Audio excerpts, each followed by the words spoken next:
probably know what those, don't know what those questions are. So there was a couple that came through right at the end, just before we finished. And one of them was, how does the wire rope barrier safely arrest heavy vehicles on impact? Yeah, that's a good question. There's a fair bit of that one I could do this whole 2 hours on, but I won't. There's test levels for barrier systems. We've just transitioned to a test protocol called MASH, the Manual for Assessing Safety Hardware. We used to be under another test protocol, but under MASH, the test levels that wire rope safety barriers go up to generally are either test level 3 or test level 4. But test level 3 would be sorry, I was just reading something there. Test level 3 would be a 4-ton pickup truck at 100 kilometers an hour and a 30-degree impact. And I think it was a 4 or 2, something around that. And then even the test level 4 is a 10-ton truck.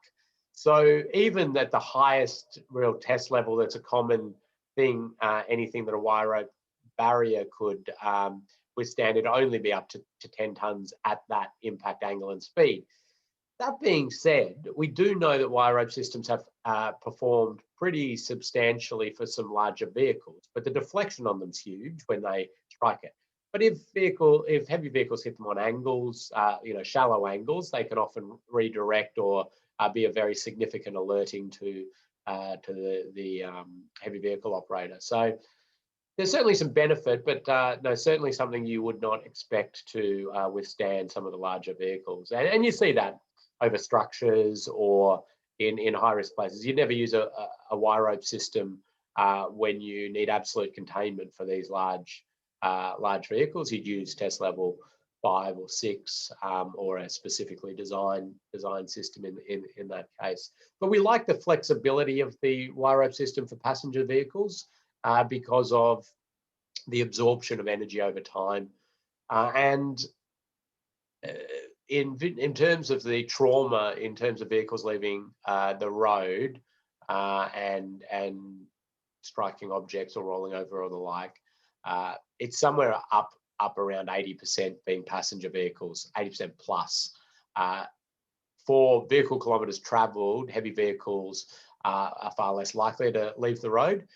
When they do, it's obviously more severe and lots of very significant challenges associated with that. But we will really get our major step changes with the passenger vehicles. So that's one. What was the next one? The other one is, how is defensive driving rated in education?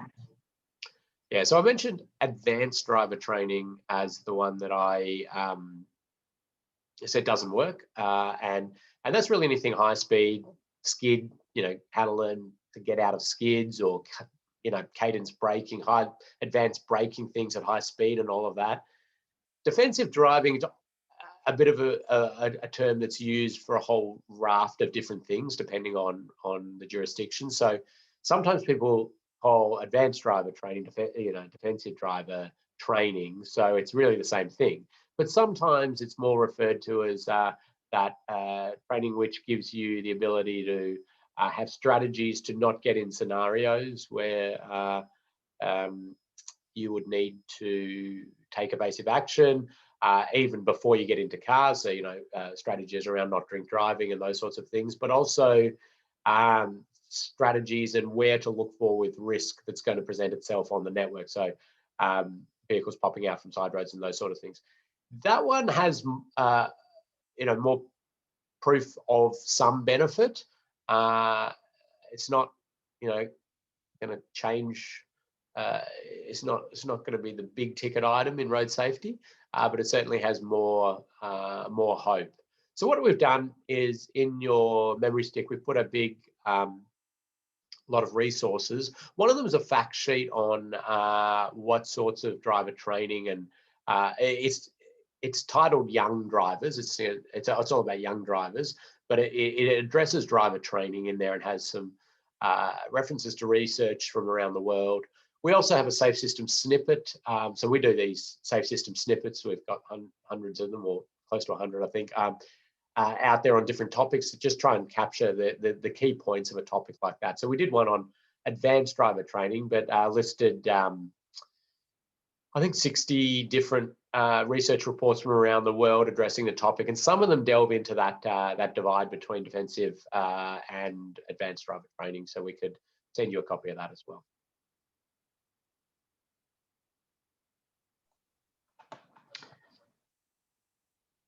The young drivers documents is in the resources folder in right up the top in Moodle, and I do apologise. I broke the Wally question, so that didn't turn out well for anyone, I'm afraid, and I'm just trying to find the right answer and fix it quickly for today's quiz question. So I apologise about that, but I'll rescore your quiz for that one. So if you got it right, then you probably got it right, and it was just me breaking the question. So my apologies. I'm going to tune out now, Ken. Right. Okay. You broke Moodle. That's all right. We'll fix that in the background, as Kathy says. So you won't be docked marks. Probably if you got it wrong and then you got it wrong, but you were right, and then you reattempted and got it wrong, but it marked it right, we're pretty lenient. All right. We had a great session on Tuesday, I thought, and thank you for the input. I thought we covered off a few topics quite well. We're a little rushed at the end, but I'm quite okay with that, because what we covered at the end is sort of the basis of today's session. So we sort of repeat some of that. And this module 2, we're really delving into the characteristics of the road environment. So we covered off this general philosophy of the safe system. We covered off sort of that behavioral stuff, then the vehicles a little bit. We started talking about speed and speed management and the importance of speed. We talked a little bit about that risk framework we think about in a safe system assessment, being exposure, likelihood, and severity. And now we're really going to hone things down to the road and roadside environment, and that's the area that you all work in. So, and really, a safe system assessment is generally most of the focus is around the infrastructure, but there is acknowledgement of those other areas and the interaction. So I'll take you through a few slides, and then we'll have a few little activities as we did last time. But as Kathy said, we're recording the session, but in order for you to speak, if you wanted to, you have to raise your hand and we'll unmute you, or please keep the comments coming in the chat or the Q&A, and Kathy will feed those to me as we go. All right, so this module is all about kinetic energy thresholds for different crash types. We talked about this already a bit, but we're going to delve into it at intersections especially. And we're going to look at characteristics of intersections that align highly with safe system principles. And I suppose as a result of that, we're going to look at things that don't align highly with safe system principles, and identify characteristics of mid-blocks, so anything between intersections, and how that aligns with safe system principles. Remember to keep an eye out for Wally and count your Wallies, and Kathy's going to work to make the system be correct on Wally answers. There's something else I want to say about this. No, we'll get to it. Let's get going. Another important thing, I think, was just to reinforce that context that we work on. So a lot of the stuff we'll be covering today, or some of the stuff we'll be covering today, is what a road safety auditor would do, would pick up, and would report on. Some of it's a bit of it's design review style stuff. But there is a fair bit of stuff that sits outside, and so the safe system assessment's this wider look at things, reported in a very different manner, and so we're going to build on that. But we're still really talking about the principles of the safe system. Safety and design, again, another aspect, that independent check, and DDA, Disability Discrimination Act, which we covered that off last week. Okay, I'm basically going to split this session up into 2 intersections, and the second part of it will be mid-block. Mid-block being everything between intersections and all of our run-off road head-on and those sorts of things. So we're going to start with intersections. Now this slide's got a lot of words in it, but don't get too stressed out by that. I'm not going to go through it in excruciating detail because I much prefer doing this with examples and pictures and real world stuff. But this is some stuff from Monash University Accident Research Centre. A little bit old, but the principles are very, very sound.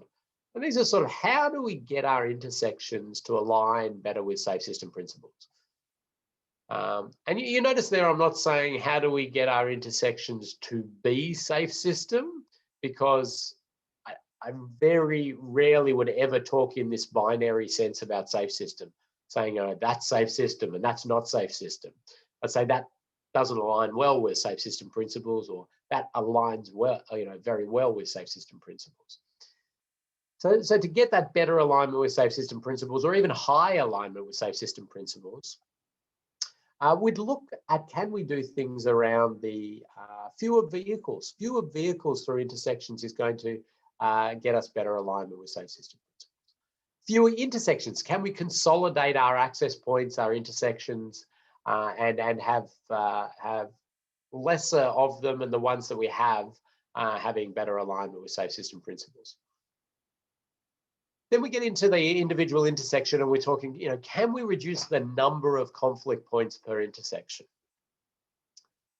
And then once you've sort of had a look at these things, you're really into that point of understanding the biomechanical tolerance levels of the human body and trying to understand will collisions at the intersection be within those tolerable levels? Will humans be able to survive and not be carrying lifelong debilitating injuries when the crashes happen?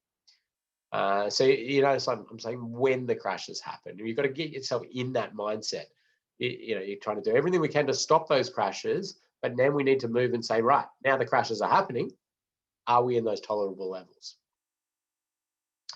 So we're looking at 90 degrees crashes between passenger vehicles is really around the 50 km/h mark or below. If you can get a bit more angle onto that crash, you actually can increase that somewhere up around the 60 km/h mark. So that's really, oh, wow. Sorry, it's just trying to draw on the screen there. If you can crash two vehicles like that, they sort of bounce off each other, don't they? And the vectors means that it's sort of the energy is shot out like that. So you can actually increase the speed of these crashes within the tolerable levels of the occupants of those vehicles if you put some more angle on it. And interestingly, if the crash happens at an angle back like that, so get rid of that one, we can also increase it because of the engineering of the front of the vehicles for crashes. So the crumple zone, the airbags, the seatbelts all become more and more into play when that crash is more frontal.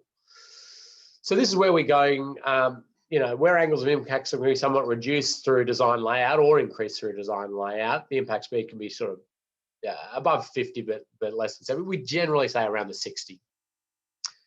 If you've got pedestrian, cyclists, motorcyclists, we're really looking around the 30 km/h mark as a sort of maximum impact speeds that we are expecting to be within tolerable ranges. Still, obviously some pretty serious stuff, but we expect the majority to be tolerable. And when above these speeds and angles, we need to work out mechanisms to try to virtually eliminate the risk. So, or separate that conflict. So it could be an overpass, underpass for pedestrians, or different ways to actually physically stop this happening. But this is, these are sort of some general design principles. Putting it into some numbers and a table, because that's a little bit easier. And you saw that sort of colored graph that I used in Tuesday's module, and I want you to refer back to that because it's got a lot of this built into it from the research. But generally, you know, 40 kilometers per hour, maybe 30 to 40, we generally okay for passenger vehicle to passenger vehicle crashes. They're all going to be very survivable. And the same for generally around the 50 kilometer or just below that.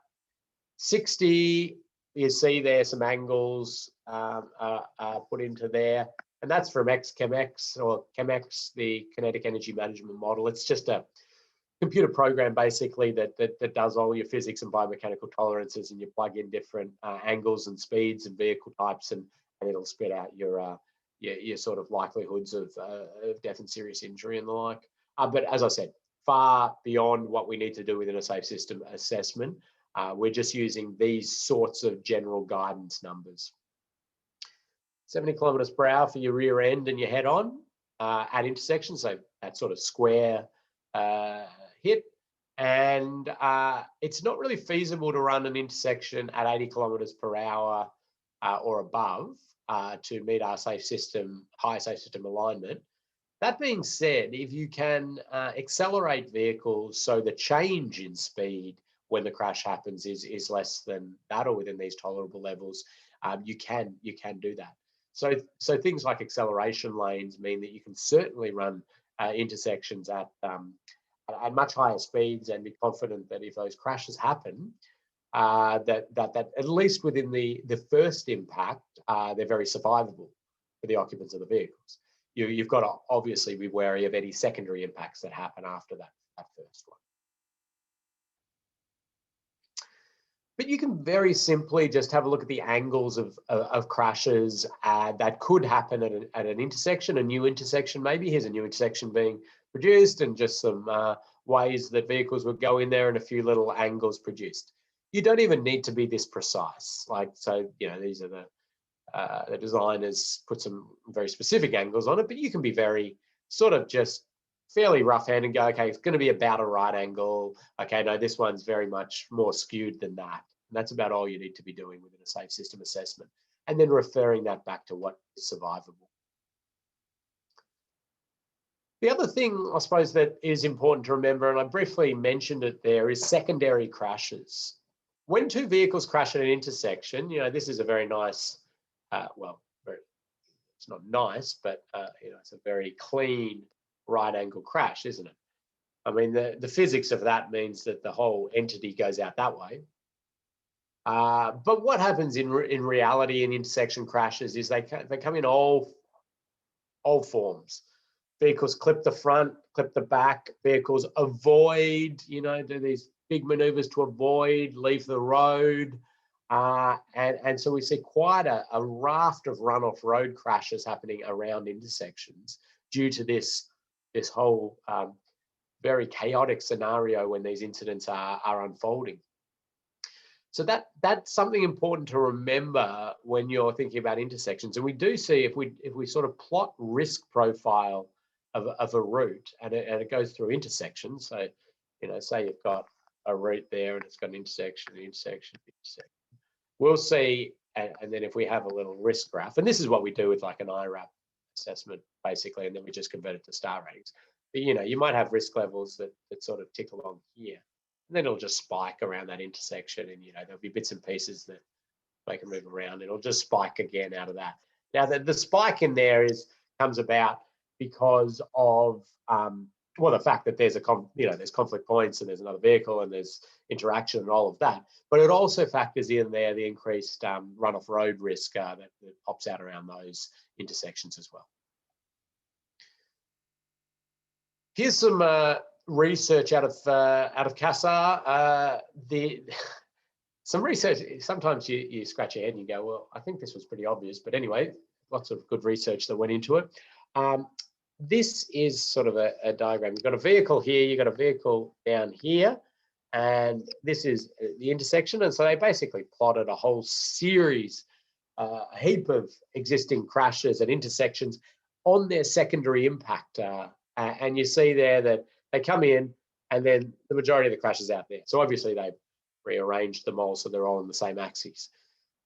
Fairly obvious, I think, but you know, there's some clip off and spin off ones, and these sorts of ones obviously are ones where this vehicle somehow clipped the back or avoid it and had these secondary impacts out there.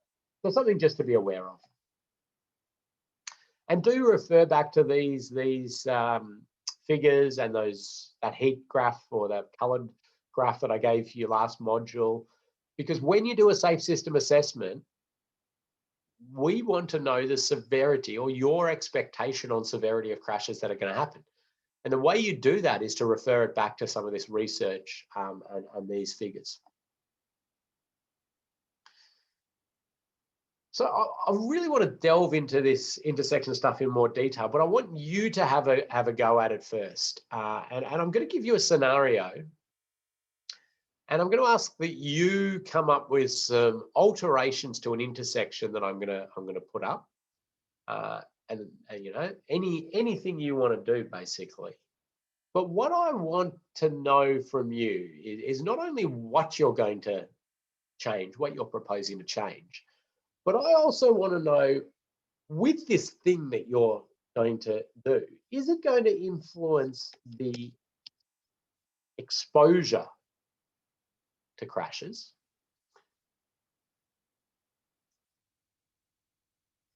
Is it going to influence the likelihood of the crash? Or is it going to influence the severity of the crash? Okay. So exposure would mean stopping cars or pedestrians or cyclists or motorcyclists being exposed to that crash, being physically there to be able to be struck. So you might remove, you know, access or, you know, underpasses, overpasses, those sorts of things are exposure mechanisms in the safe system assessment framework. Likelihood, there's still that exposure there. There's still the possibility that that crash could happen, but you've made it less likely. So, you know, you've improved the sight distance, or you've provided better warning, or these sorts of things. Severity is then about our physics, and that's where we're altering the angles, the speeds, the protection, those sorts of things are influencing the severity. So when I give you this scenario, I'm going to lay it out there, and you're going to then have a bit of time to have a think and come up with some infrastructure alterations. And then you're going to write into the chat your ideas, things that you would like to see done at this intersection. And take, say, for example, you said, I want to remove a tree. And I want to remove that tree to improve sight distance out of, you know, sight lines out of the intersection. And it's also a runoff road risk, or something like that. You need to say remove tree to open up sight lines, and then put in brackets likelihood, because it's less likely there'll be an intersection crash because they can see further, they can see clearer, they're not going out. And you might even say, and it's a runoff road risk, so that will lessen the severity of the crash because it's a cleared area now, and they'll run off and they'll you know, have more room to recover. So just a bit of justification on it like that. I'll take you through the scenario, and then I'll take any questions about the little task you're going to do here. So here's our road. It's on the outskirts of a regional centre. It's 2 lanes in each direction, as you can see there on the main road, and the speed limit is 70. The operating speed is, yeah, just it's 85th percentiles, or a little bit above 70. So there's a bit of you know, bit going on there, but generally all around that. This side road is a default 50 km/h speed limit, and it's 1 lane in each direction. The main road has an AADT of 19,000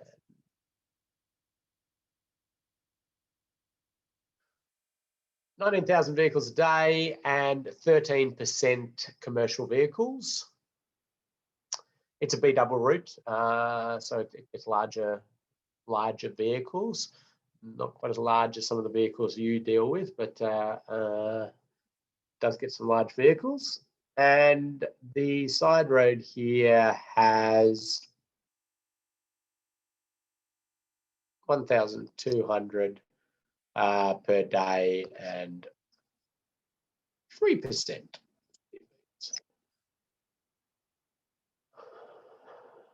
What else can I tell you about this? This is a bus stop, and this road is a bus route, a passenger bus route. This is like a big drainage thing, and it sort of spills out to there. This is a shared use path here. This is all residential area. Down the road here, about 400 metres, is a school, quite a large school. It's got primary and secondary there. These service roads here are multi-directional service roads.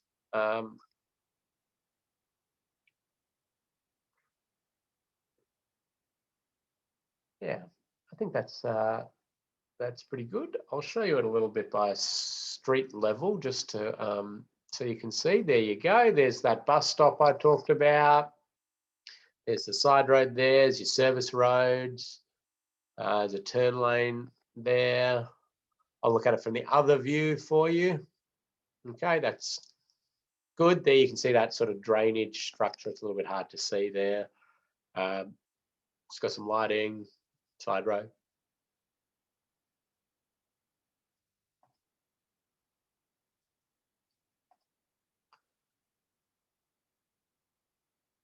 So the area has been identified as high risk for road trauma. It's been identified by that through multiple mechanisms, one being just a pure volume, speeds, and crash angles. But the other is the mechanism of crash history. So there's been 6 reported incidents here, 4 of which were serious injury, no fatalities, and they were right turn against crashes, and one where this white car's coming out and struck through. All passenger vehicle to passenger vehicle. Your job, or your task in the sort of 5 minutes we're going to give you here, so it's going to be fairly quick, is to change this intersection to eliminate death and serious injury. Or get us as close to that as you possibly can. Now, you're pretty free there to do whatever you want, except for I am going to give you a few constraints. So, constraint number 1.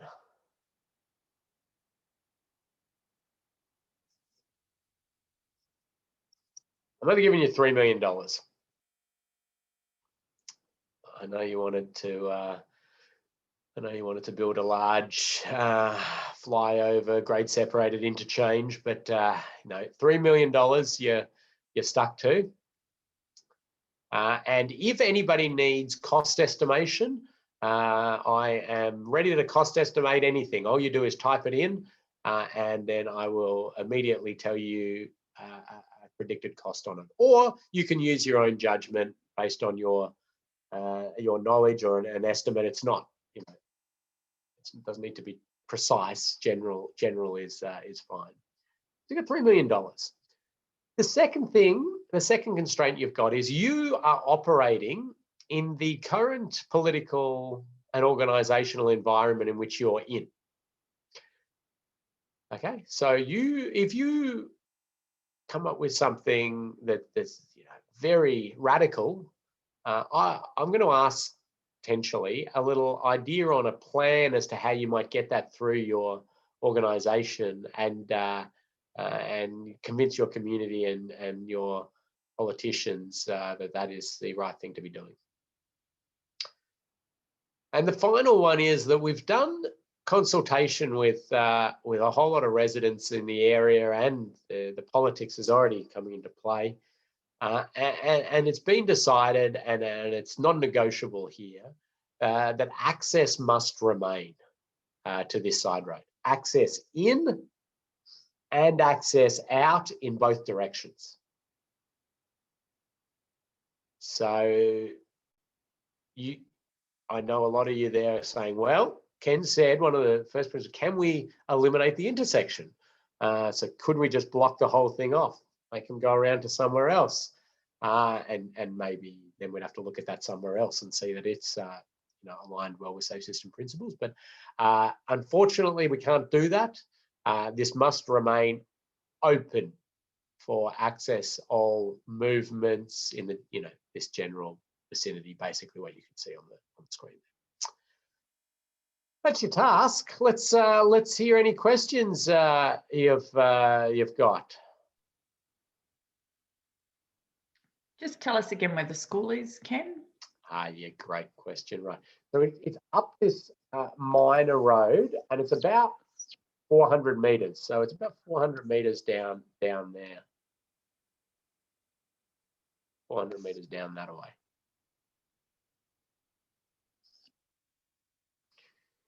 So it's really, you can put your questions in as we go.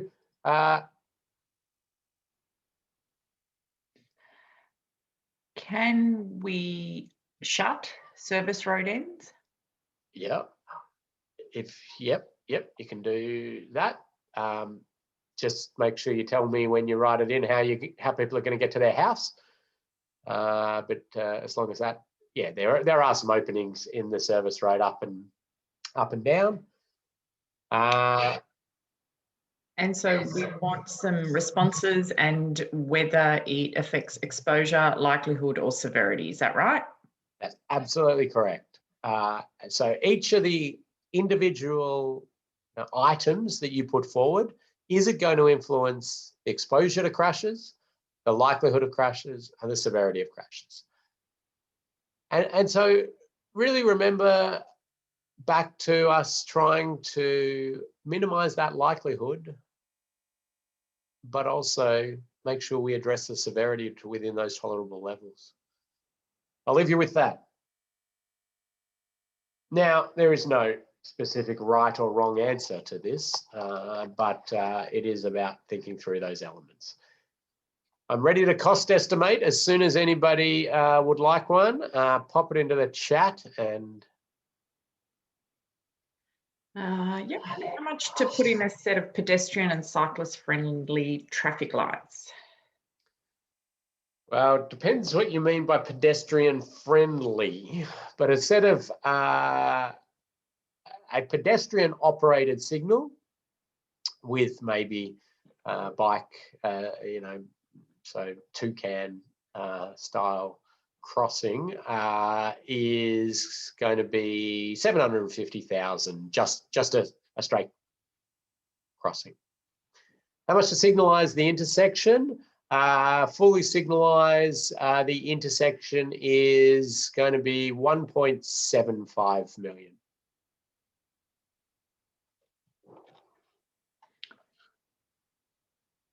How much for a dedicated cycle lane? A dedicated cycle lane it depends again how we want to design that, but to widen and provide that facility separated, we're going to go with in the general vicinity of the intersection, it is going to be 480,000 to do that. So we're getting a pretty good deal, but it's ready to go.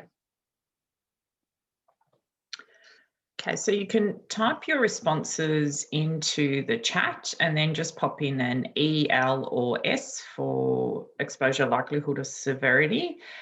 You can share your responses with everyone. So if you want to see what other people are typing, then change the little 3 dots next to the name to say all panelists and attendees. And then that means everyone will be able to see your responses, and you might get some ideas from the rest of the people in the group as well.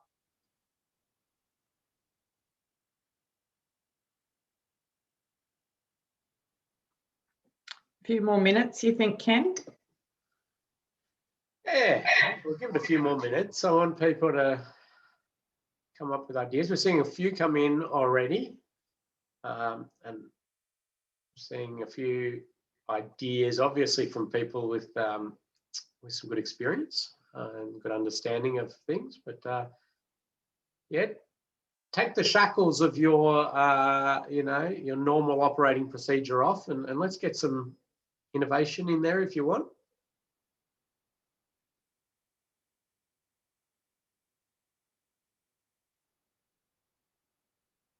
Remember to put exposure likelihood or severity for each of the things that you're popping down there.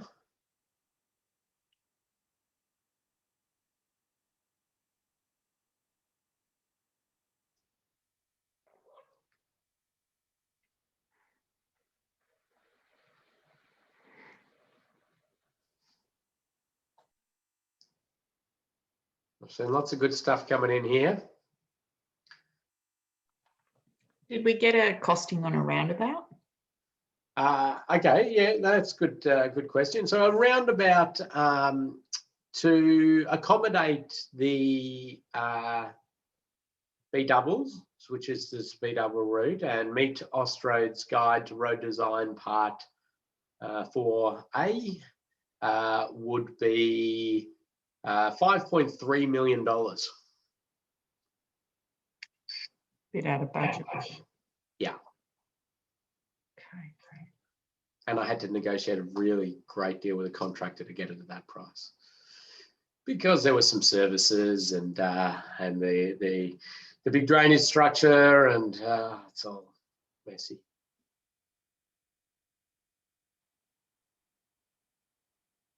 Okay, getting some good commentary there about. This is great. I'm loving it. I'm just reading these comments come in. They're all good. They're all thought through. Some good infrastructure options. Thinking about exposure, likelihood, and severity. I'm going to have to keep moving on, I think, Kathy. But this is great. What good interaction from this group. All right, let me scroll back up to. Still coming in. This is good. We scroll back up and we're going to start working through these a little bit. Okay. All right. So we've got a number of people who have been drawn to the idea of traffic signals. And we've got some sort of little bits of additions to the traffic signals, like channelized right turns and those sorts of things. But a lot of people are very drawn to that signalization. And now, when people have done that, in terms of exposure, likelihood, or severity, I see a variety of answers coming in there. Traffic signals are really all about likelihood of crashes. Now, you'd be tempted to say exposure. However, when we remember back to one of the key principles of the safe system, people making mistakes, we really acknowledge red light running within the system. So that is a likelihood factor, and it's well acknowledged under the safe system that traffic signals influence the likelihood of crashes. Got some people wanting to lower the speed to try to reduce the severity, and I haven't got specific details on how they plan to do that, but that's certainly a severity factor. Interestingly, it's also a likelihood factor. Lower speeds reduces the chance that you will crash, and also how bad the crash will be when somebody does crash. We've got signalization. We've got some people wanting to install some barrier systems over the culverts and the like to protect road users from that, and the dedicated bicycle lane.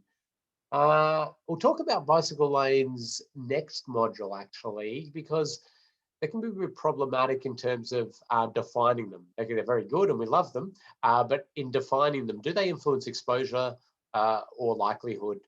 Because, you know, if it's a physical barrier system that protects that facility, it would be exposure. But if it's just a dedicated lane with a white line, we put that in likelihood. So there's a bit more refinement into that when you're assessing. We've got some people wanting to work on these service roads and try to create one-way bits and block them off, which is valid. That'll reduce the likelihood of crashes or potentially exposure, as somebody said in there, because if you've stopped or made less conflict points out there or lessened the vehicle out there, that'd be the exposure.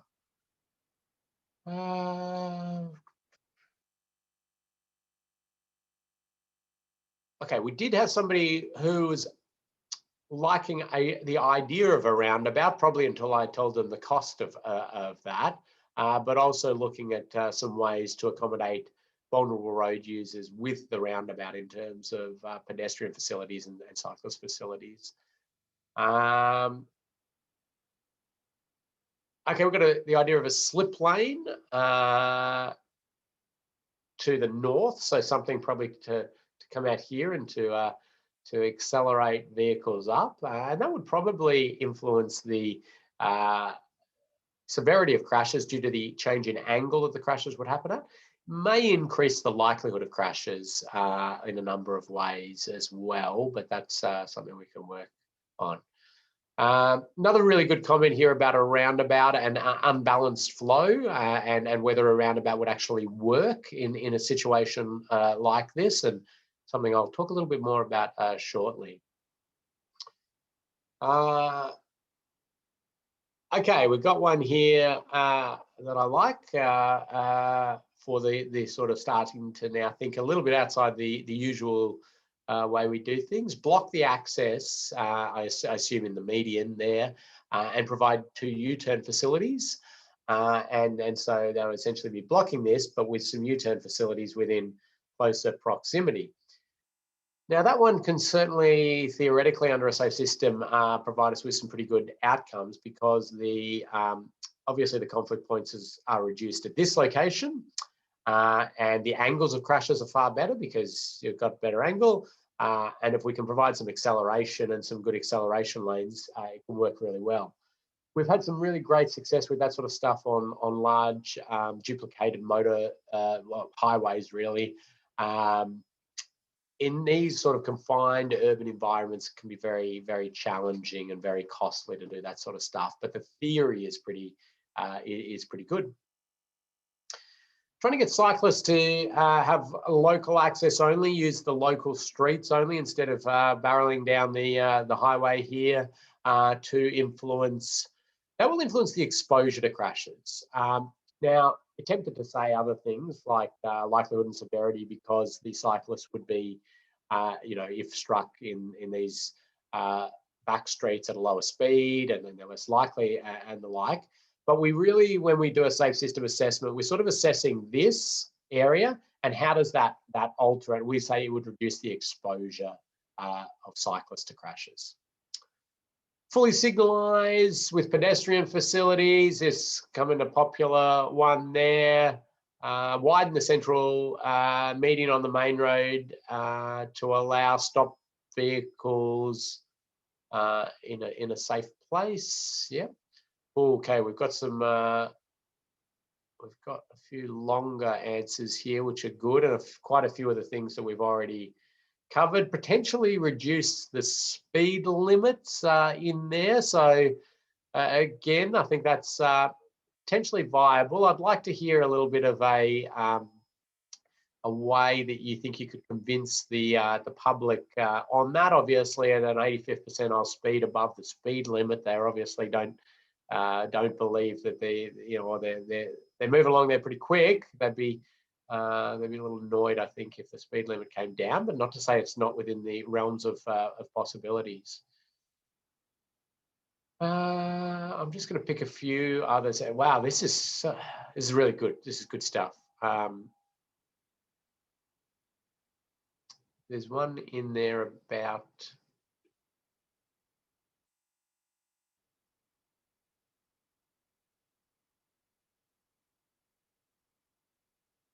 sorry, I'm just reading a couple. Okay. Good, good. Okay. I'm going to keep moving on. Now, I wasn't drawing anything on the screen at that point. I was reading all the wonderful ideas and comments that came in. But let's unpack this a little bit more, and we'll run through that a bit more. So we had a lot of people wanting to signalise this, and I dare say the people who are signalising this have or proposing to signalise it are people who have been around the traps for quite a while and know how these facilities work and operate, and signals it's something you gravitate to due to the unbalanced flow there, and the fact that there are pedestrians there and a few other features, the costs of some of the other facilities in terms of land take and service relocations and all of that. So the signalisation is attractive from a lot of those senses. And so, but you look here, I put this little facility down here all the time to try and just say, well, we're addressing the likelihood of crashes there. We're not doing anything for the exposure to crashes or severity of crashes. Come back to that. So the interesting thing about traffic signals, and especially in environments like this, where we have relatively high speeds, 70 or 80 kilometers per hour, we know that they reduce the likelihood of crashes by about 45%. That's generally the accepted 40-45% reduction in crashes there. But the severity of the crashes remains, and in fact sometimes goes up. And the reason it sometimes goes up is because we do have this red light running phenomenon. And it's both intentional red light running and unintentional. So people will drive along in states of consciousness that are varied. Some people are half asleep, some people are daydreaming, some people are intoxicated or whatever it is, and they'll drive straight through a red light they just don't see it. Now, some of you have probably done this and probably going, oh my God, did I just run through a red light? Oh, yeah. Or you've no doubt done that thing where you go, oh my God, I don't even remember the last 5 minutes of driving. And that's because we're human. We're driving in all sorts of states of consciousness and alertness. We'd love everybody to be absolutely alert the whole time, but it's just inconceivable with humans. So what we unfortunately see, and then there's the ones where people put the foot down on the orange, or they run straight through a red light, potentially intentionally. And because we have allocated a direct priority, the vehicles from the side road enter that intersection because they've got a green light, and they go. And then if you have a red light runner, we're in a pretty dangerous situation, obviously. And the really unfortunate thing is that when we look at fatal and serious injuries across major population centres, and this is sort of regional centres, your major capital cities across Australia and New Zealand, and pretty much any developed nation, the majority of trauma at intersections is large signalised intersections. So basically go to your outer areas, your growth areas, your areas where the speeds are higher. And this is a heat map we just whipped up for fatal serious injury crashes, just picked a random outer area of Melbourne, but this would be the same for Brisbane, for Cairns, for you pick any sort of area where you've got signals and high speeds, and you just see that all of these hotspots are large signalised intersections. Now, the reason, there is the fact that there's high volume and there's high number of conflict points. But there has been this tendency for us as traffic engineers or you know, those deciding about treatments at intersections, to think that when we get it to signalized, we've pretty much done our job, and then maybe in, you know, 20, 30, 50 years, we'll grade separate that facility. But, you know, once it's signalized, that's where it ends. Now, unfortunately, we are dealing with a horrendous amount of trauma at signalized intersections. In fact, there's a guy, Professor Jeremy Woolley from the Centre for Automotive Safety Research, who did the national inquiry into the road safety strategy and the national number of people killed on the roads. Who said the statement? He said, "Traffic signals are the biggest failure of traffic engineers," which is a pretty provocative statement. But he comes at it from simply a road safety perspective, in the sense that we do it and then we walk away and we think everything's going to be fine. And to a degree, when they're investigated, it's always something illegal that's happened. It's red light running. It's failure to give way. So you always have that ability to just say driver error, driver blame.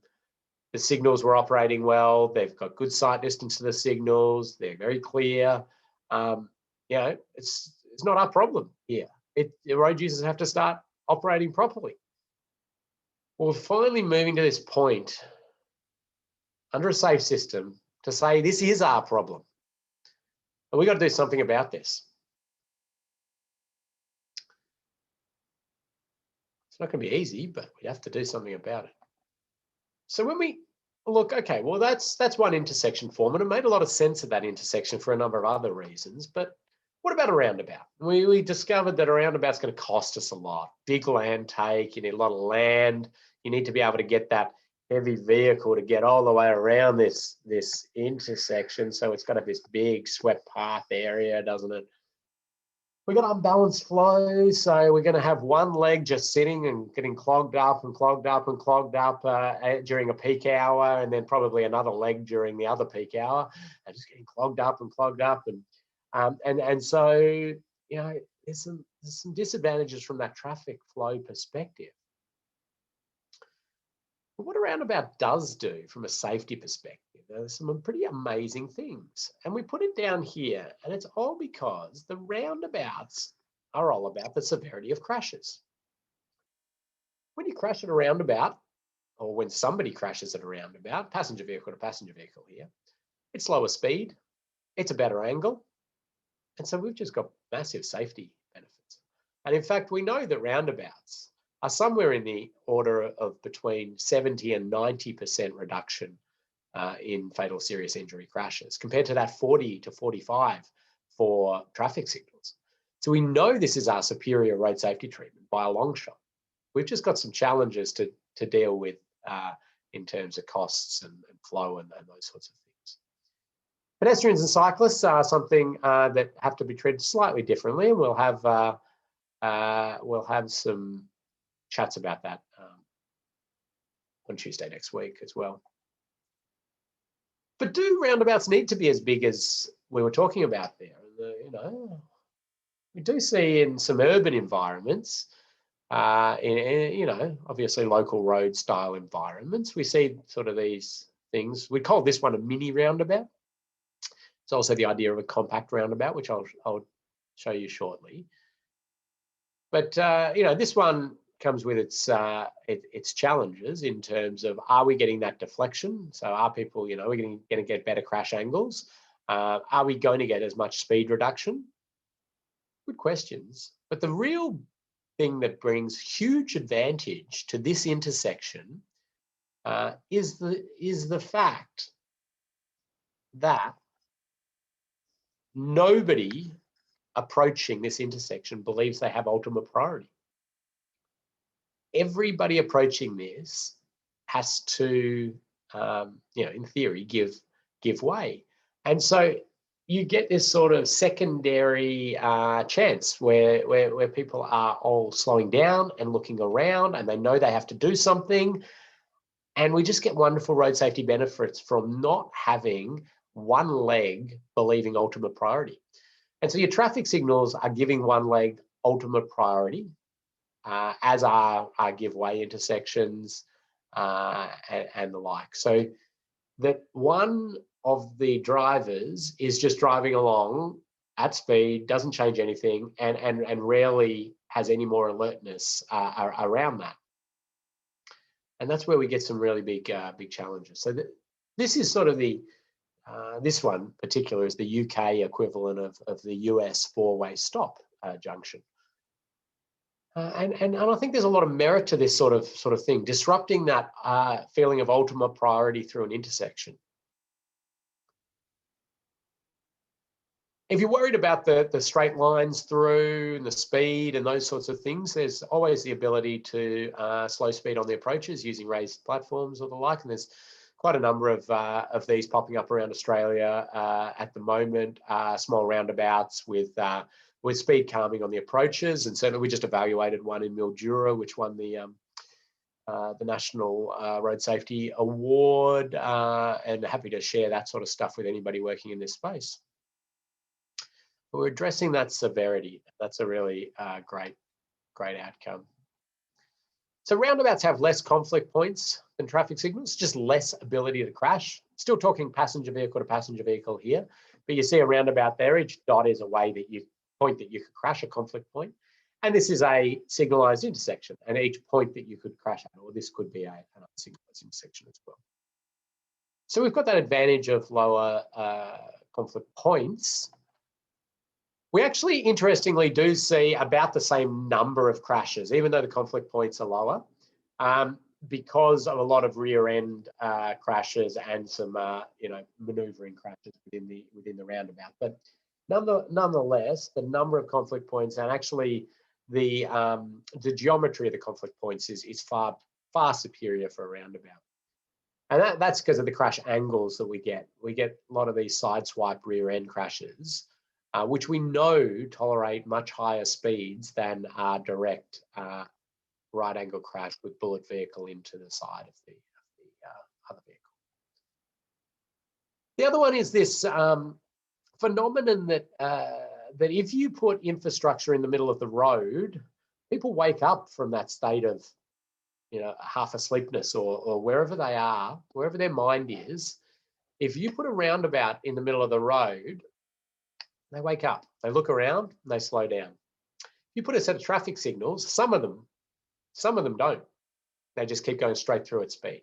So it's very rare that somebody runs straight over a roundabout, although I know there's one floating around social media at the moment of a person hitting a roundabout and flying off, which some of you might have seen, but extremely rare. However, everyday occurrence is straight through a set of traffic signals.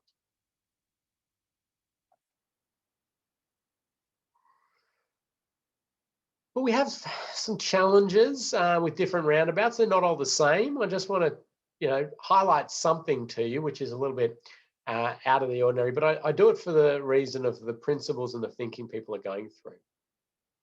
This is just a little graph of inner radius of a roundabout, of roundabouts, and through speed. And speed through roundabouts is a really wonderful proxy for crash outcomes and the likelihood and severity of crashes. And you see there that our blue line here, double lane roundabouts with somewhat smallish radius circulating carriageway or diameter, they perform pretty badly. And then as they get bigger, they align closer to a single lane roundabout or a turbo roundabout. Now, a turbo roundabout is a two-lane roundabout that pretty much functions as safely as a one-lane roundabout, which is a pretty impressive thing. So here you can see a turbo roundabout. It's a little hard to see from the aerial imagery, but what you have is on the approach, you have a raised concrete separator, and throughout the circulating carriageway, you have raised separators. These are raised. I'll just show you this one. Here's another turbo. And the reason you get this performance of a one-lane roundabout is because you're really channelizing. You're ensuring that nobody takes that cutting line straight through the two lanes fast. You're minimizing the swiping style crashes that happen in two-lane roundabouts in general, and you maintain those great angles. Look here, we've got a conflict, potential conflict happening. I love it. Look at the angle on that. That angle makes me happy, and I know that you know that the outcome of that is going to be minor. So anyway, in a turbo, you basically, if you want to do a right turn, you get yourself propped in early into the right lane here, and you sort of come down. There you go. You want to go straight, you can basically be in either lane. You want to go left, you come out there. So I love this sort of thinking that people are saying, well, what can we do with roundabouts to sort of continue to get that safety outcome while getting bigger and bigger traffic flows and still maintaining that? So here's a turbo roundabout. I dare say it's the largest turbo roundabout in the world, but I'm not 100% sure on that. So we've got very high traffic flow and it's signalized. So the whole thing is signalized, but they've got the turbo roundabout in the middle. And this is from the Netherlands, and I've flipped the photo so we can comprehend it with us driving on the left. They drive on the right there, but we had a Dutch engineer that came over. We brought a Dutch engineer over to actually, we're talking all about cyclists and roundabouts and different features and how we can do that, and how had them for a week, different things. And I was chatting to him. I said, and I brought this photo up, which I've never seen live, but I said, this fascinates me. Like the size of this thing, the land take, the cost of it would be, it would have been huge. And in Australia, like we would have just for sure just made that a stock standard signalized intersection, crossroads, 3 lanes each direction, and this is in the middle of wherever, and it'd probably be 70, 80 kilometre per hour. And his response was, oh, but what about all the death and serious injury that would happen? And I was like, yeah, I know, but that's just what we seem to default to. And he just could not comprehend that would possibly happen. He goes, surely you mean grade separated, no, it would just be likely an at grade large signalized intersection. It just blew his mind. How could you possibly kill and seriously injure your community like that? And so that sort of attitude and look at it from that perspective was really enlightening. And so this is saying, well, we need to get high volumes through this, but we're going to we refuse to let it happen at those sorts of speeds and angles. And so we're going to provide these sorts of facilities. And that actually becomes quite interesting when we talk about unbalanced flow. And somebody rightly mentioned sort of that unbalanced flow being one of the reasons why we have to go to a signalized intersection at that example we did, which I'll come back to. I do want you to always consider the metering of roundabouts as well. So metering roundabouts are basically where you put a set of traffic signals down one leg or 2 legs, or you can build it up, but then you're able to manage that flow. So essentially, find a good spot, show metering. There's a bit of clear space. You got a roundabout, and you got your legs coming in here, and one leg's really if this is sort of the dominant flow, and you've got this minor side there, and it doesn't matter if you've got another one, but you can potentially put a set of traffic signals, and I like to do it with a set of pedestrian operated signals because it also gives you pedestrian crossing facilities, which can be challenging. A little bit down here, and then you put a loop in the road back here, and once you've got enough cars storing, loop triggers, light goes off, and these vehicles then can filter out and go where they want to go. You can also do that where it's just stopping one lane if you want to ensure the traffic flow keeps coming out there. But anyway, lots of playing around you can do where you still maintain the wonderful advantages of the roundabout in terms of that reducing speed, making people alert, improving conflict angles, but trying to cater for some of those challenges that we face. This to me is another wonderful example of sort of the refusal to accept the large signalized intersection with bad conflict angles and high speeds. And this is, we call this the cut through roundabout. Now, I'll come clean with you here. This has never actually been built, but this is a lot of people who are talking about this sort of things. Now, I tell you what's really scary and confusing from up here. I dare say if you were down there at ground level, it would be much easier to understand and to do. But that's part of the nervousness of people on this one. But why is this so good? Well, it takes some of the key characteristics of that roundabout, but also has a large signalized intersection.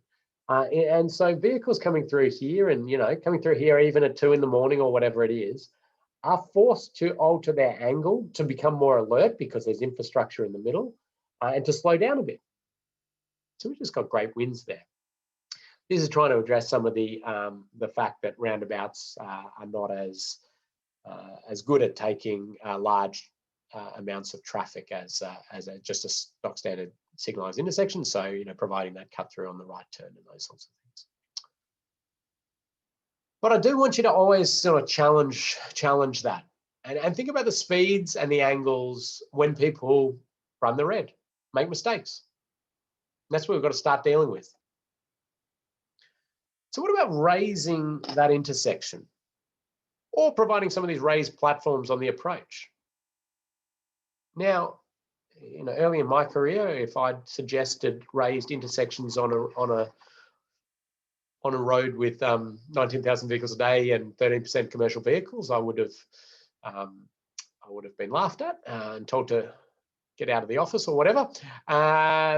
But we've sort of evolved significantly from that now, and the idea of vertical deflection, and I mean that any sort of raising of the pavement, is a lot more accepted on larger, higher volume arterial roads and the like. And the thing is, they're not like urban speed humps. The profile of them is far different. It's a shallower profile. You're not trying to bring vehicles down to that sort of 20 km/h mark that we do for urban speed humps often, or around that. But it's just trying to wash off some of that speed, increase alertness, and anyway, so that's what the region proposed for the intersection that you looked at, and they did a lot of pondering, as you did. Funnily enough, theirs took about a year of pondering, and yours only took 5 minutes. But they also came to the conclusion that many of you did, that signalization met a lot of their requirements.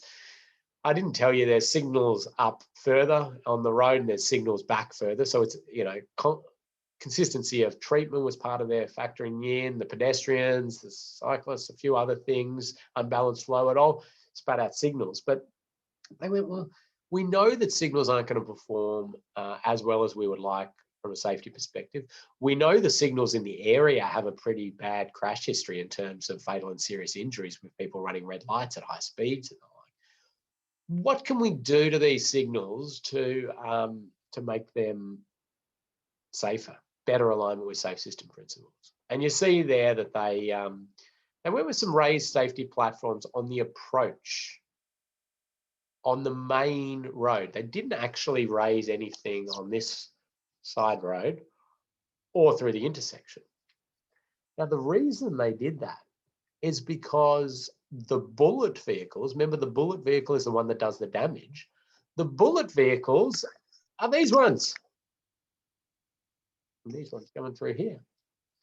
When somebody's turning like this, they're a target vehicle. They're the ones that are going to get the damage done. Or the vehicles coming out here are the target vehicles. So you don't actually need to influence their speed because they're not going fast enough to be a bullet vehicle. And if you don't raise the whole intersection, any larger vehicles coming out of here or the like, or any vehicles aren't disrupted by this vertical deflection.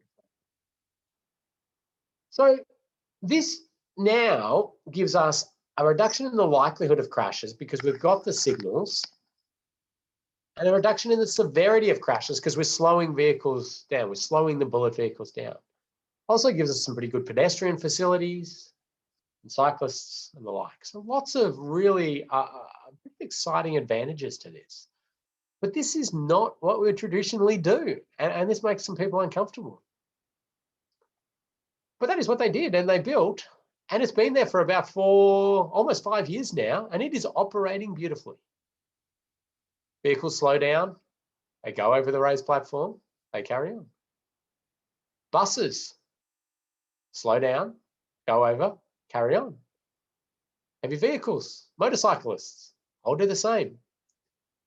And you'll notice there that they use advisory speeds to 50. And there's lots of advanced signage. This is not the first thing that you see. You get good advanced warning.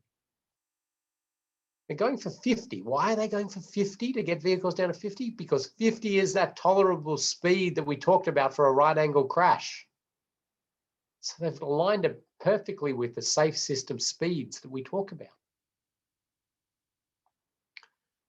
There's another picture of it. 50. Look at this one. Here's another picture of it. I was out there in a sort of twilight time, which was made some good photos. Look at this vehicle. Slowing down, even though they've got a green light. Beautiful. This is road safety wins all round. It also influences the dilemma zone. So the dilemma zone, for those who aren't familiar with that term, is this period in time and space when you have the orange and you're in a dilemma. Do I stop or do I put the foot down? That's the official term, is the dilemma zone. Beautifully named, in my opinion. And what we can do with signals is plot the dilemma zone, and this narrows the dilemma zone down significantly because it basically is a big influence for people. I'm just going to stop because I don't want to have to navigate this raised platform at speed. Another big win in road safety. So these are, raised platforms are quite impressive. And here's another one, another intersection. I won't spend long on it, but we can see there. This is a roundabout that was removed and a set of traffic signals replaced, and then a raised safety platform. The main road has 52,000 vehicles a day, major bus route. The side road's about 25,000 vehicles a day. That is not a small intersection. There's a lot going on there, a lot of vehicles through there. And the raised safety platforms are there. There's some guidance on this from Victoria, and I know Queensland's still working through these ideas and scratching their head, but certainly it's worth having a look at the Road Design Note 0307 from Vic Roads if you're interested in this. Gives you a whole lot of information about ramp profiles that will achieve different speeds and considerations for other road users and the like. Kathy, I'm going to pause here and see questions. Thank you, Ken. I'm actually I'm going to stop sharing as well for a second. So okay. Something I thought I might like to find and show people. Okay, great. So is there a bike road conflict before it was a separated bike lane? I'm not sure I understand that. Bike road conflict. So there was potential conflict between cyclists and vehicles in the initial one, and it still actually remains in what they built. It's turning vehicles, cyclists, lots of challenges there, and we'll talk a bit more about that in the next module, which is all about vulnerable road users, because I think that's some really good, a really good point there. Okay, we've got. Did this option with the raised platform also lower the speed limit? And then someone else has responded to say, probably don't need to lower the speed limit because the vehicles slow down anyway. But can you give us further commentary on that?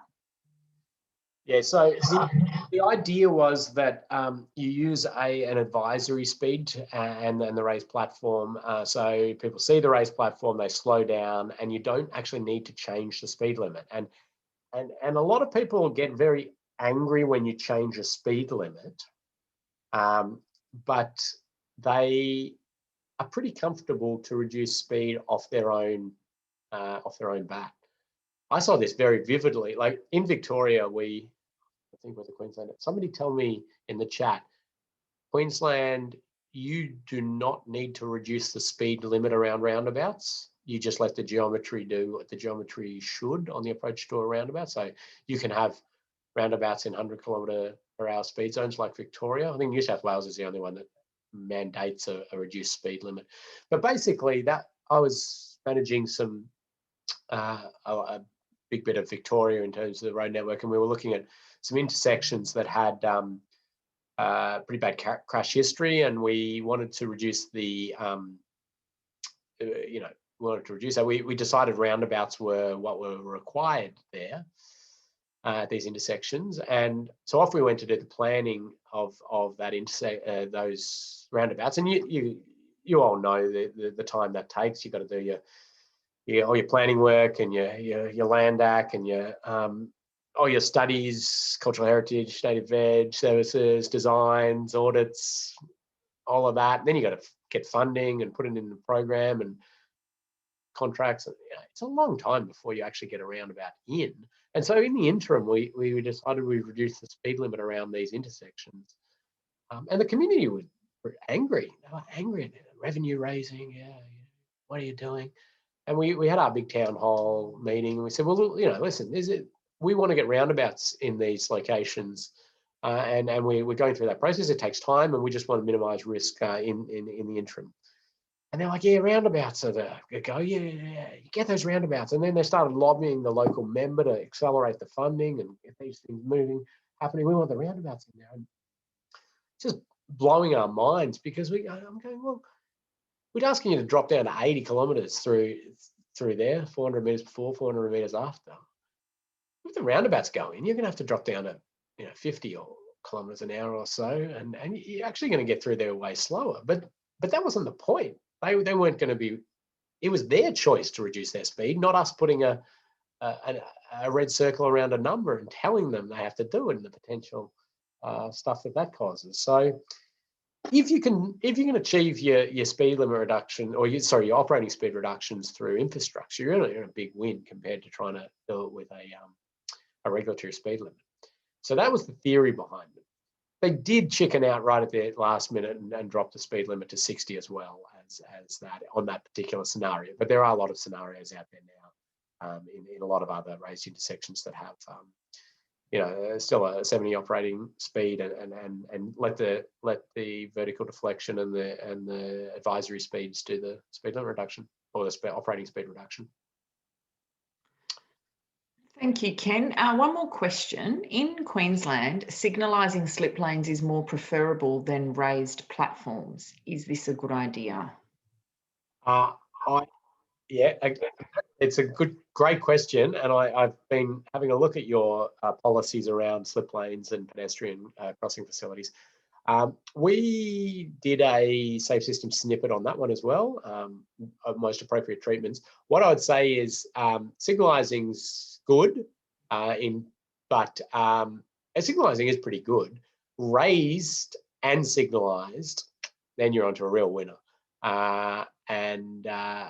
So pedestrian crossings on slip lanes are traditionally problematic if they're not raised, because as a driver approaches, they look to their right to see if they can put the foot down and get out, and a pedestrian with priority walking in from the left. So you've basically got this conflict with people not looking at it, which is never good.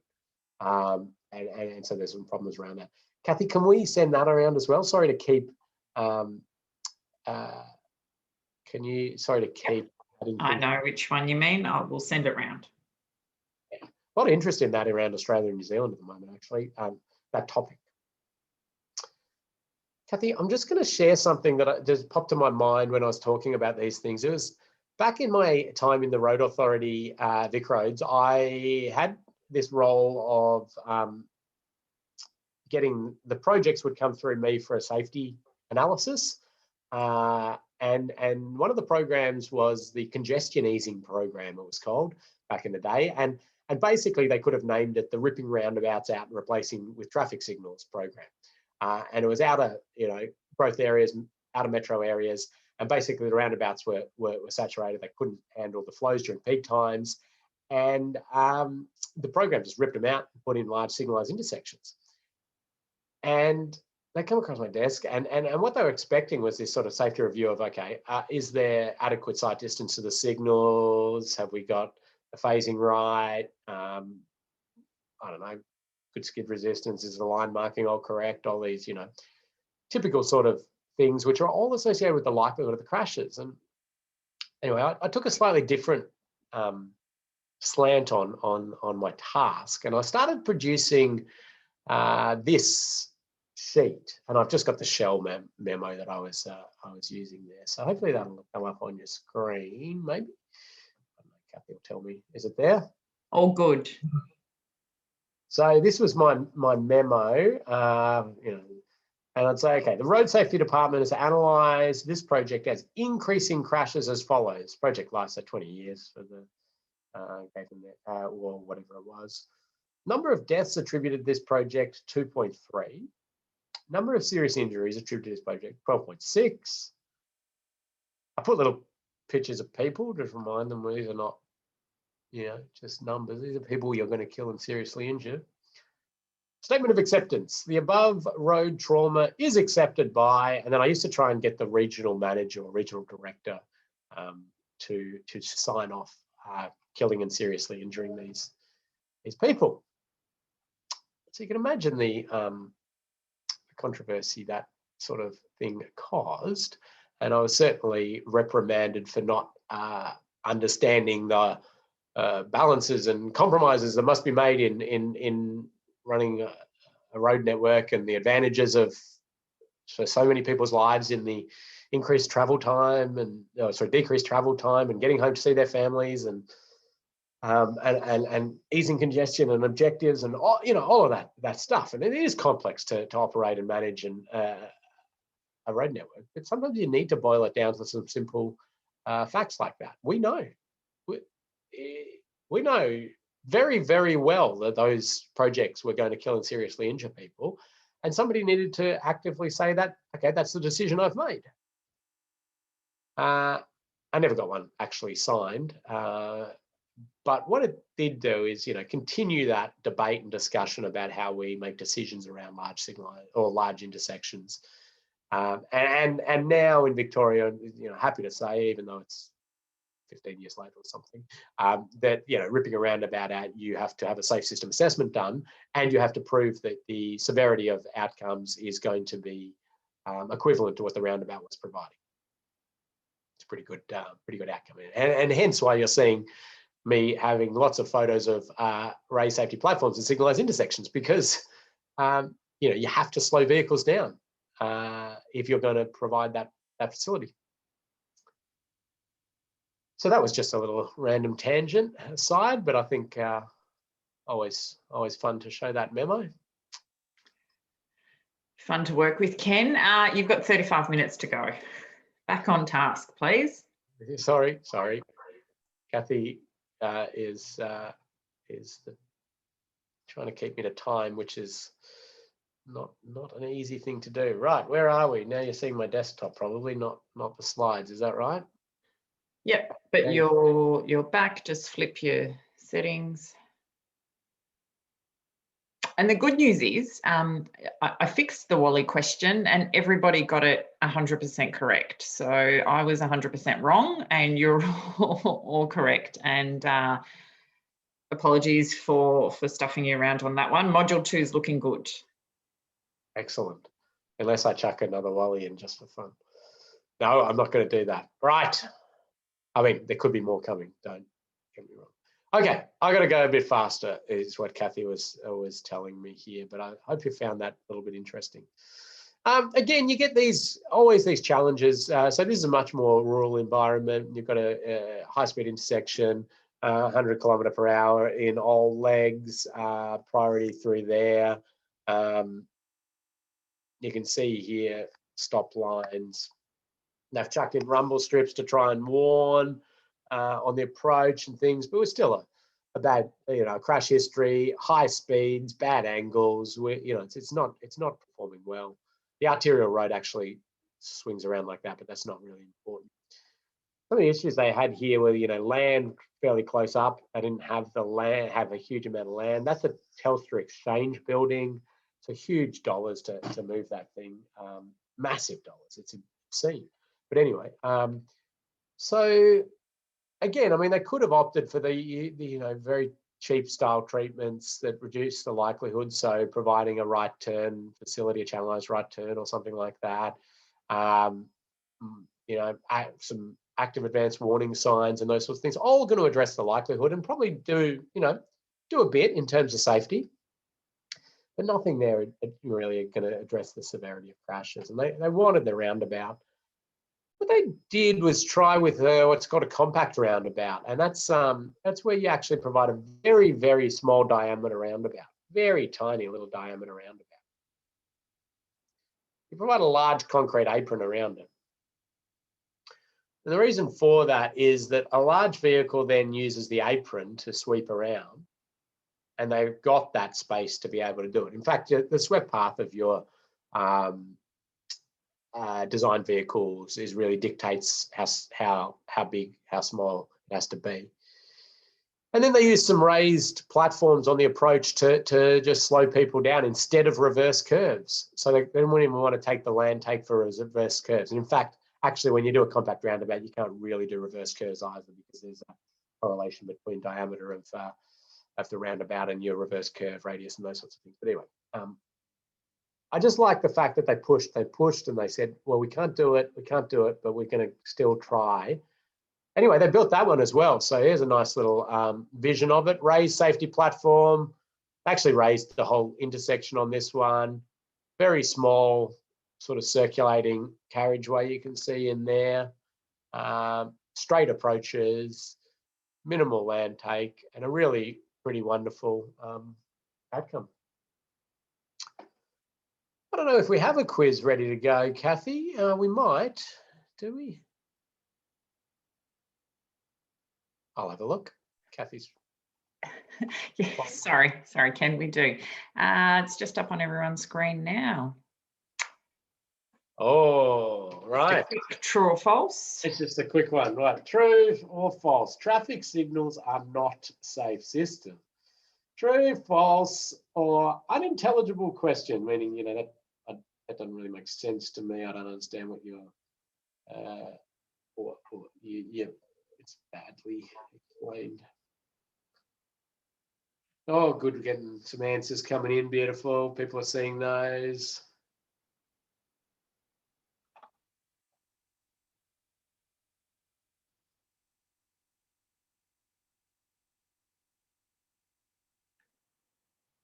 Kathy, I'm going to have to explain the assignment at the end of this one as well, aren't I? Mm-hmm. I'll give this into my timing. 3 more seconds, just a couple more people. That's it. And I'll close this one off. And tell us about this, Ken. Well, variety of answers there, and I can understand why. So traffic signals are not safe system. Well, the first thing I'd say about that is that saying something is safe system or not safe system is somewhat unintelligible, because we talked about this. It's a spectrum. You say, traffic signals align highly with safe system principles or do not align highly with safe system principles. So that binary language around safe system, I like to avoid, and I suggest you do the same. The second one is that you have no context here. Yeah, absolutely no context. So really can't make any call on that. Now, I'll accept the fact that those who said true and those who said false probably had a context in their mind, and that's why you did it. So I won't say you're wrong at all, but really it's an unintelligible question. And so a little bit of a trick there, but without saying, traffic signals in an 80 km/h operating speed environment, or you know, or traffic, because traffic signals can align well with safe system principles or can align badly with safe system principles. It depends what context they're in. And when you're doing a safe system assessment, you've got to understand the context before you can even start making assessments. Good, but thank you for voting. And of course, you are not marked on that, but you might have some similar questions in the quiz, maybe. I don't think it'll be that one. In fact, it's not that one. Right, lane departure. I'll move through this much quicker. I think the principles we're talking about are really important, and intersections and to a degree lane departure have similar principles associated with them. It's about the, you know, the treatments and the way things play out.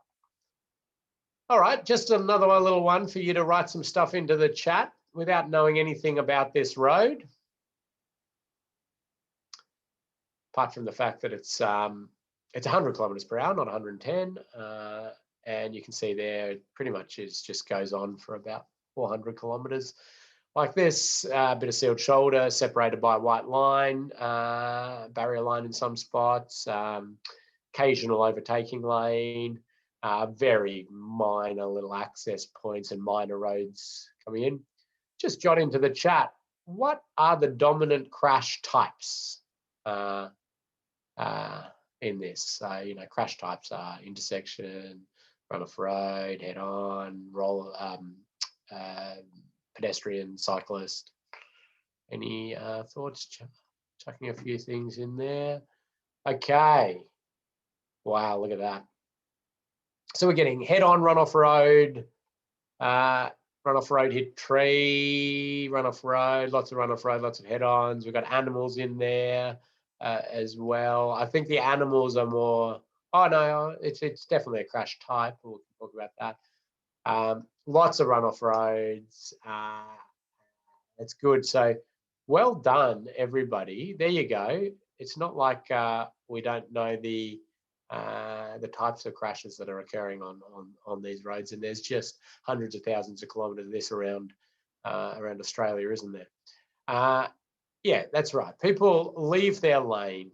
They leave their lane to the left or to the right, and they either leave the road and they hit a tree, or they hit an oncoming vehicle.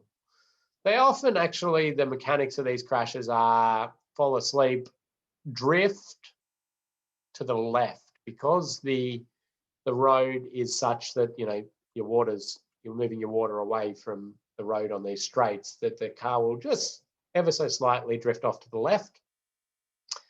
And then the occupant of the vehicle wakes up as they land into the sort of shoulder area, and make some pretty sudden attempts to get back into the right spot. And this is where yawing starts to happen, and vehicles either shoot across the road, roll over, and come back and have a head-on crash. So we really do. Lane departure crashes are just dominant on these roads.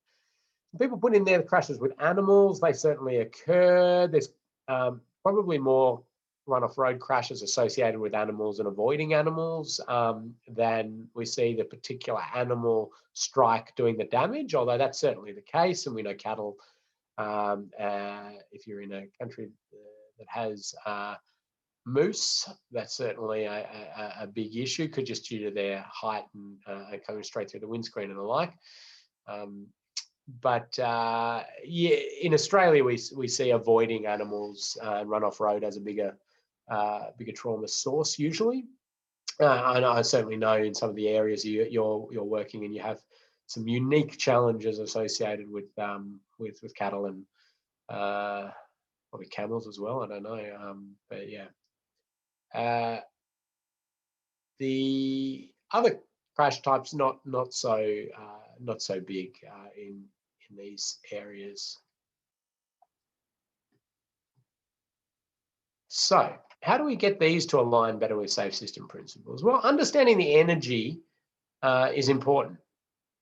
Now, side impacting a pole we talked about, and here's the ANCAP. This is actually the one that only changed a few years back. So this is a 29 kilometer per hour ANCAP crash test. It's now a 32 km/h side impact pole test. And you can see it does some damage to the side of the vehicle there. Here's a bit of real footage, and this was predicted based on, I don't know how they did it, but at about 60 km/h impact speed. So just show you this. Hopefully it, oh, no, that didn't work. Hopefully it streams for you.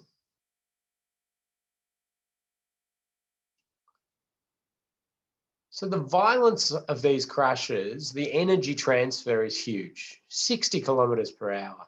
And you remember the energy, it's not this linear relationship as well.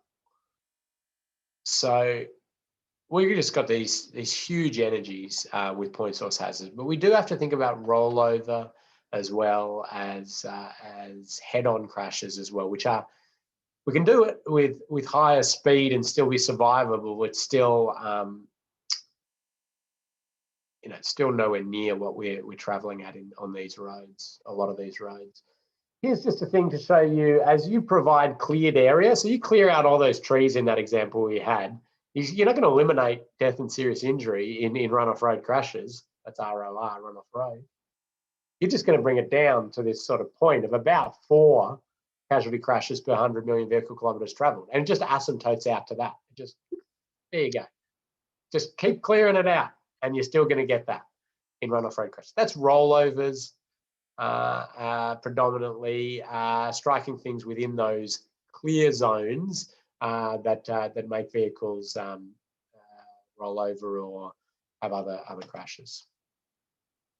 So the idea of clear zones is something that's actually been eliminated in the new Australia's Guide to Road Design Part 6, roadside safety. I'll show you a picture of that. But basically, clear zones don't exist anymore. So some of us have been using clear zones for 20 years, but it's not part of what we do anymore. Now, each jurisdiction sort of working out what this means now, but the reason for that is that clear zones, for those who aren't familiar, is basically a formula or a graph that you use to determine how much space from the edge line you should provide free of hazards.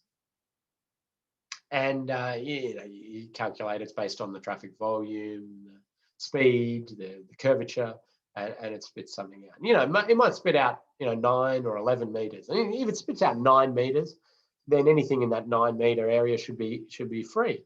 But the problem we're having with that is that we would see new roads be built and they'd sort of be built like this. And this was actually probably back in the day exactly how it was built. Nice duplicated area, and then we see a line of trees sitting right on what would have been the clear zone. Now, is there death and serious injury on this road? Yeah, an absolute ton of it, and it's people hitting trees outside the clear zone. People going across the median, hitting other vehicles. And then some other crash types. But the idea that this clear zone is providing us full, high alignment with safe system principles is just not true.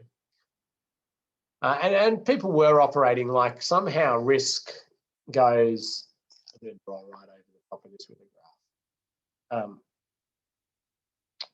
So if you had, distance from hazard and say 9 meters, say your clear zone was 9 meters, and this was risk. Yeah, so people were acting like risk was like this, and then it hits 9.1 meters or whatever, and just it doesn't even matter. It was a direct drop off. Now we know that's not the case, and we'd see people going, "Oh, that hazard is at 8.1 meters. That's a hazard. That one's at 9.1. That's fine." That doesn't make any sense.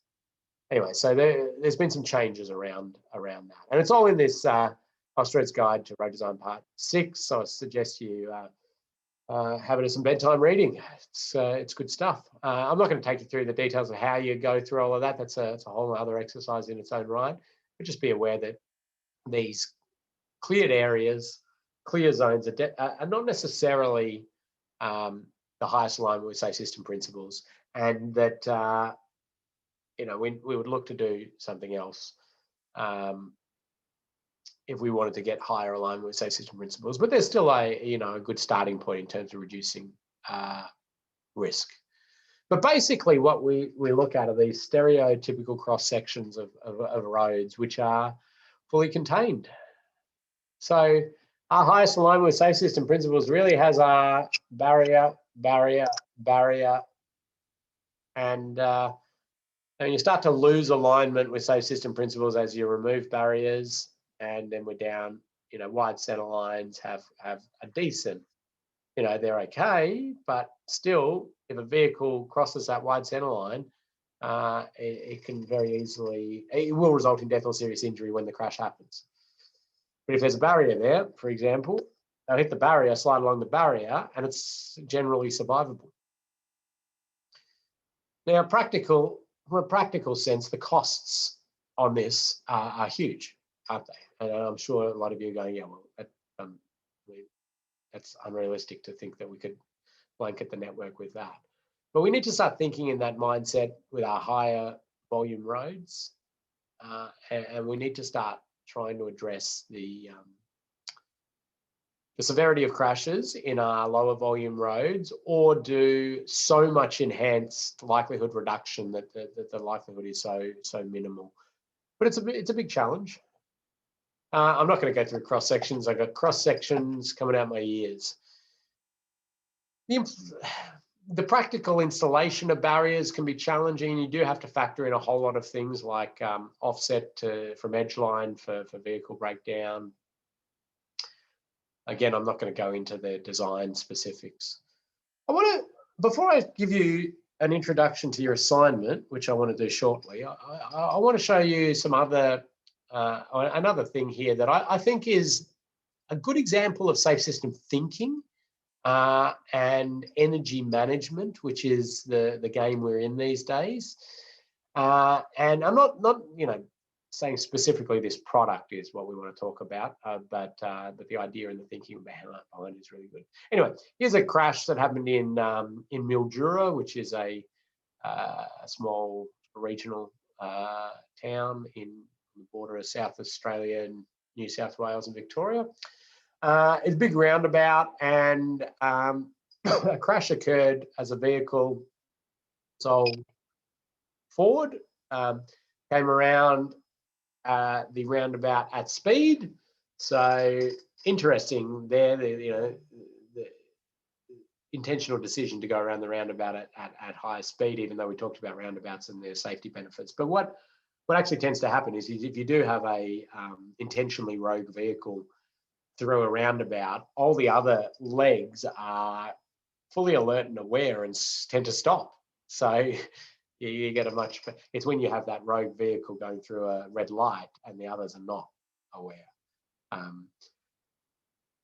Anyway,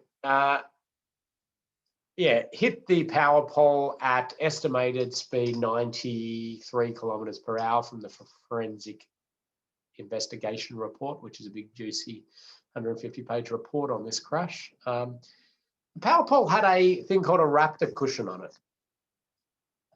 This is a Raptor cushion.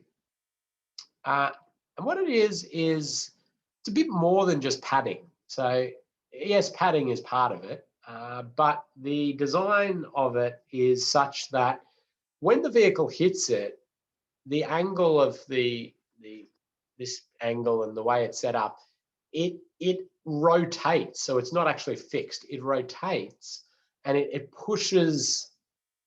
nudges the vehicle away from the power pole a bit. And it's all about trying to move that energy and dissipate it over time.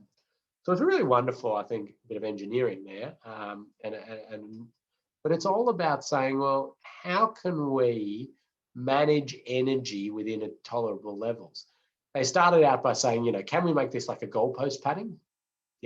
And how much padding would we need to get within tolerable levels? And they're like, a lot of padding, a huge amount of padding. It's way beyond what we could possibly do. And they said, well, what about trying to deflect energy?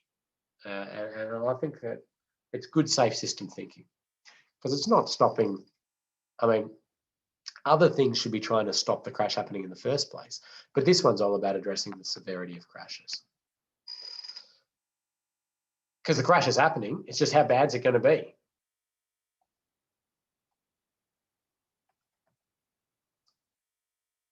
Quiz time again. Do we have another quiz, Kathy? We might not. I don't know. Is there another one there for today, or are we just going to jump into the assignment? Nope. My gosh. They're like roundabouts, Ken. They wake me up, these ones. Oh, hang on. What are you saying about my presentation, Kathy? It's all good. It's all good. I got the Raptor cushion. Spins around. It does. It deflects energy like, what's my usual analogy? Karate Kid. The Karate Kid. When in martial arts, when they tell you to deflect the energy of the punch. And then I usually back that up by saying I've never done any martial arts in my life, but I watched the Karate Kid. It's proof again that I'm listening, Ken. I'm going to give you a quiz after this, Kathy. I'm actually setting up Ken a safe system bingo of all your classic phrases. There's a list. All right, I think we have almost everyone. True or false? Sealed shoulders improve road safety. Well, most of you have gone true, and it is true. They improve road safety. Now, a few of you went unintelligible questions, and you may be also right, because I didn't give you context in that, and I'm sure we could find a scenario and a context where sealed shoulders don't improve road safety.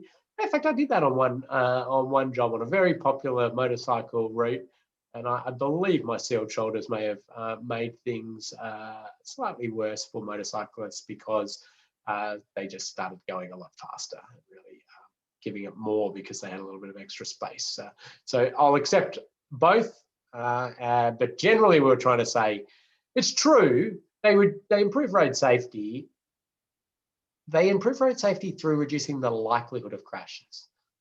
They don't do anything for the severity of crashes. So they improve road safety, but I would say we can get higher alignment with safe system principles with the addition of something that that would address severity as well, basically a barrier system as well.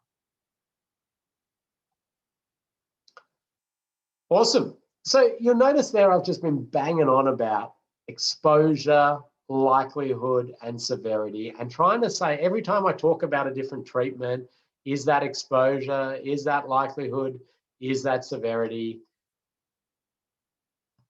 And the reason I'm doing this, and it might be painful to you, but a safe system assessment absolutely requires you to have clarity in your mind about what we are affecting by changes in infrastructure, or what existing infrastructure is affecting in terms of the exposure, the likelihood, and the severity. That's the first thing you do, basically, in a safe. Well, it's not the first thing you do. One of the really critical things you do is break things down into exposure, likelihood, and severity, and you score each of those for different crash types. We'll get to that.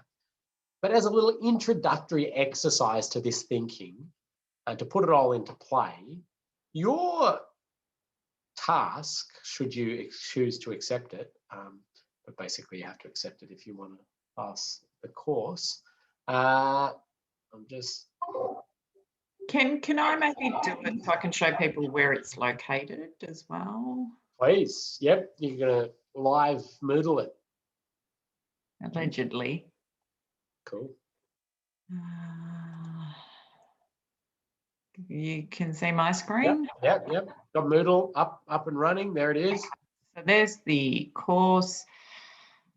I've popped in that safe system snippet on slip lanes. That's just here for you. Module 2 quiz with Wally all sorted. And this is where the assignment is. So you click on that and then you just hit the Word document and open that up.